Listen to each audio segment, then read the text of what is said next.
first class မှာတော့ဆိုလို့ရှိရင်သူတို့ကျောင်းရဲ့ဖွဲ့စည်းပုံတွေပြီးရင်သူတို့ကျောင်းမှာဘယ်နေရာမှာဘာအခန်းရှိတယ်စာသင်ခန်းတွေကဘယ်လိုပုံစံတွေကကစားသူတို့ presentation slide နဲ့ပြီးတော့ဒီအခွင့်အရေးတွေကနေပြီးတော့ဒီတိုင်းတို့ရရှိမဲ့ဟာတွေကကြတော့ personal development scale တွေတိုးလာမယ်ပြီးရင်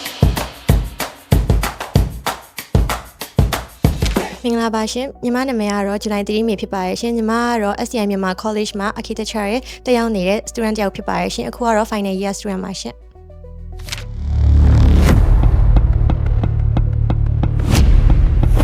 ဟုတ်အမှတ်ရစရာတွေကတော့အများကြီးပဲပေါ့နော်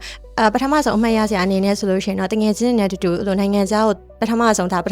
ဖို့ခြင်းပေါ့နော်ကျောင်းအနေနဲ့ဆိုရင်သွားဖို့ခြင်းပေါ့ဒါပြီးတော့ exchange program မှာဆိုလို့ရှိရင်တခြားကျောင်းကကျောင်းသားကျောင်းသူတွေရော VNN ကျောင်းကကျောင်းသားကျောင်းသူတွေရောပြီးနိုင်ငံအရပ်ကကျောင်းသားကျောင်းသူတွေနဲ့ပါပို့ပြီးတော့အဲ့လို collaboration တွေလုပ်ရတယ်ပြီးရင် communication တွေလုပ်ရတဲ့အတွက်ကြောင့်မလို့ပို့ပြီးတော့ excited တွေလည်းဖြစ်တယ်ပေါ့နော် nervous တွေလည်းတစ်ခါလေးဖြစ်ခဲ့ပါတယ်ဒါပေမဲ့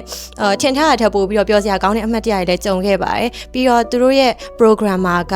semi interface နဲ့ကြုံသွားတာကြောင့်ရပို့ပြီးတော့ပွဲရပေါ့နော်ဟိုမီရှူမီပန်းဖောက်တာတွေရောကောက်ပွဲရှင်ပွဲတွေရောပို့ပြီးတော့များရဲ့အတွက်ကြောင့်အများကြီးကိုပြောစရာကောင်းခဲ့ပါတယ်ရှင်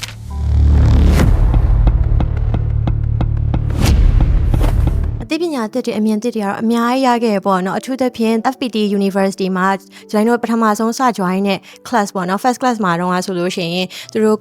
ကျောင်းရဲ့ဖွဲ့စည်းပုံတွေပြီးရင်သူတို့ကျောင်းမှာဘယ်နေရာမှာဘာအခန်းရှိတယ်စာသင်ခန်းတွေကဘယ်လိုပုံစံတွေကကစားသူတို့ presentation slide နဲ့ပြပေးရဲပေါ့နော်အဲ့လိုပြပေးရတဲ့အတွက်ကြောင့်မလို့သူတို့ကျောင်းကိုတေချာလေးလာခွင့်ရရတယ်ပြီးတော့သူတို့စီမှာဖွဲ့စည်းတည်ဆောက်ပုံတွေကိုလည်းတခြားလေးလာခွင့်ရတဲ့အတွက်ကြောင့်မလို့ကျွန်တော်တို့ဒီ architecture ရဲ့ကျောင်းသားတွေအနေနဲ့ဆိုလို့ရှိရင် project တွေမှာလည်းသူတို့ရဲ့ reference တွေကိုလည်းယူပြီးတော့လုပ်ခွင့်ရမယ်လို့မျှော်လင့်ပါတယ်ရှင်ဟုတ်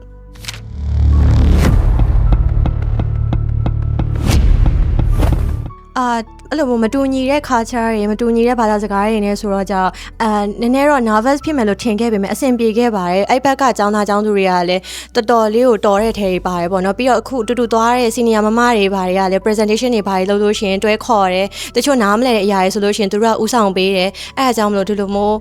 စီလုံးနဲ့ presentation တစ်ခုကိုဖြစ်မြောက်သွားတဲ့အတွက်ကြောင့်မလို့ group discussion ဘိုင်းမှာလည်းတော်တော်လေးကိုရလက်ကောင်းနေရခဲ့ပါတယ်ရှင်ဟ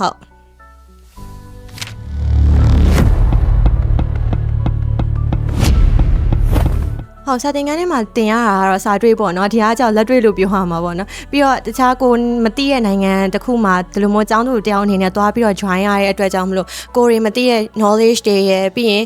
တခြားကျောင်းကနေပြီးတော့ discussion တွေအကြောင်းတွေပြီးတော့သူတို့ကျောင်းသားတွေရဲ့စာလုပ်ပုံတွေအထူးသဖြင့် discussion လုပ်တဲ့အခါမှာသူတို့မသိတဲ့အရာလေးတွေဆိုလို့ရှိရင် note လေးနဲ့မှတ်ပြီးတော့တခြားလေးတွေမေးတယ်တခြားလေးမေးမြန်းတယ်ပြီးရင်ဆရာမတွေနဲ့တိုင်ပင်တယ်အဲ့လိုလေးတွေကြည့်ရတာပို့ပြီးတော့ကိုယ့်အတွက်ဆိုလို့ရှိရင်လည်းငါတို့လည်းဒီလိုမျိုးစူးစမ်းသင့်မှာလားငါတို့လည်းဒီလိုမျိုးလုပ်သင့်မှာလားဆိုပြီးတော့idea တွေရရတယ်ပြီးတော့သူတို့ရဲ့တွေးခေါ်ပုံတွေကိုလည်းတစ်ဖက်တစ်လမ်းနေသိလိုက်ရတဲ့အတွက်ကြောင့်မလို့အခွင့်အရေးတွေရောပြီးရင်အတွေ့အကြုံကောင်းတွေရောအများကြီးရခဲ့ခီးစဉ်တစ်ခုဖြစ်ခဲ့ပါတယ်ဟုတ်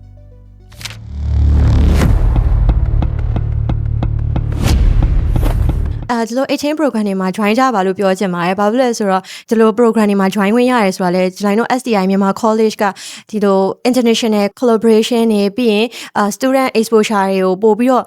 အခွင့်အရေးပေးတဲ့အတွက်ကြောင့်မလို့ကျွန်တော်တို့ကဒီလို program တွေမှာ join ဝင်ရတာပေါ့နော်။ပြီးတော့ဒီအခွင့်အရေးတွေကနေပြီးတော့ကျွန်တော်တို့ရရှိမဲ့ဟာတွေကကြတော့ personal development scale တွေတိုးလာမယ်ပြီးရင်discussion scale တွေတိုးလာမယ်နောက်တစ်ခါကျတော့ student တွေအချင်းချင်း collaboration တွေပါညာတိုးလာမယ်ပေါ့နော်အဲ့ဒါကြောင့်မလို့ဒီလိုအခွင့်အရေးမျိုးလက်လွတ်မခံဘဲနဲ့အခုတက်နေတဲ့junior ညီမလေးမောင်လေးတွေကိုလည်းဒီလို program တွေမှာ join ကြပါလို့တိုက်တွန်းချင်ပါတယ်ရှင်ကျေးဇူးပါရှင်ဟုတ်